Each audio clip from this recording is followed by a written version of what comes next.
To Deepu channel.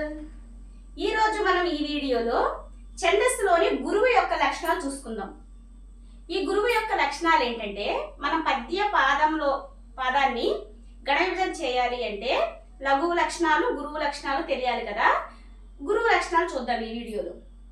దీనిలో మొదటిది ద్విమాత్రా కాలంలో పలికే అక్షరాలు గురువులు.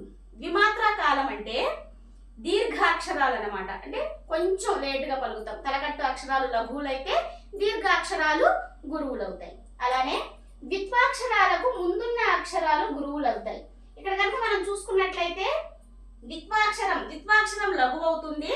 దానికి ముందున్నది ఏ అక్షరం అయితే ఉంటుందో అది గురువు అవుతుంది. ఇది గురువు లక్షణం.